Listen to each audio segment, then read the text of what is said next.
and the society, close quote. The constrained vision versus the unconstrained vision.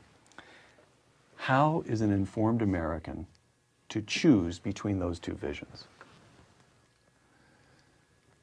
I suppose it would require thinking about it, first of all, which is what a lot of people don't do anymore. I mean, there are people who simply react because they like the way someone sounds, and unfortunately, more and more such people vote. So it's a question of education? In one sense, yes. In another sense, no. I think before so many people went to colleges and universities, common sense was probably much more widespread. Why is that? Why is that? Why is that? We keep coming back to higher education as a kind of pollutant in the American political system. That's been a theme of our conversation. Why? What's going on? That's a tough one. That's my next book, which is about intellectuals. Oh, really? Yes, yes. But what have you found? What conclusions have you reached so far? That all the incentives are for people who are intellectuals in the sense in which I would define the term, to venture beyond what they are competent to do. That is, we know that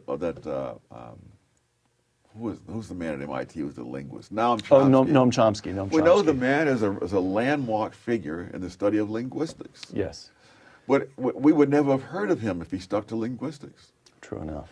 We know that our wonderful colleague, Mr. Ehrlich, is Paul Ehrlich here at Stanford. Yes, has a reputation in entomology. But we would never have heard of him if he had stuck to entomology. And so all the incentives are to go beyond what you're competent to deal with and to just assume that because you're wonderful at this, sort of a general philosopher king. All right. If the current polls hold, the Wall Street Journal, I'm quoting the Wall Street Journal now, declared in an editorial last week, Barack Obama will win the White House on November 4th, and Democrats will consolidate their congressional majorities.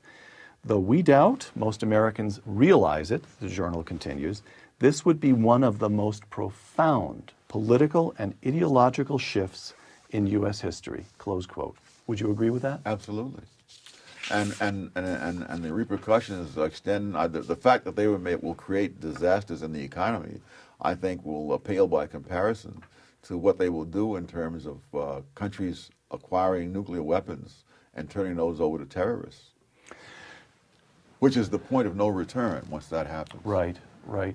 I was talking about this with a colleague of ours the other day, Tom McCurdy, who's an economist here at the Hoover Institution, and Tom said, well, remember what happened when Bill Clinton became president. His point is the American people are about to get an extreme illustration of the way government intervention messes things up. Bill Clinton offered only a mild illustration, and yet even under Bill Clinton, it was only 2 years before there was enough of a backlash response that Republicans took both houses of Congress away, and the man was boxed in from that point forward. That's a pretty optimistic reading of what might happen. In fact, very it's about optimistic. Very optimistic? Yes, because there is such a thing as a point of no return, and if in those first 2 years Iran gets nuclear weapons, we will be at that point of no return, and the next generation will live under that same threat and as far out as the eye can see. And so sometimes people who are very clever say it's just as well to let these guys get in there and discredit them, so we'll win on the backlash. People said that when Hitler was arising in Germany, and many of those people who said that died in the concentration camps. Which is a smaller tragedy than a nation dying in a sense. Before the primaries had ended, you wrote, Hillary Clinton versus John McCain. I wouldn't know whether to vote Libertarian or move to Australia. Now we know it's Barack Obama versus John McCain. You'll vote for John McCain, but hold your nose? What's your fundamental outlook? Yes, the difference is that the Clintons had the saving grace of utter lack of principle, which meant that when they saw which way the political winds were blowing, that's the way they'd go, regardless of what they'd been saying before.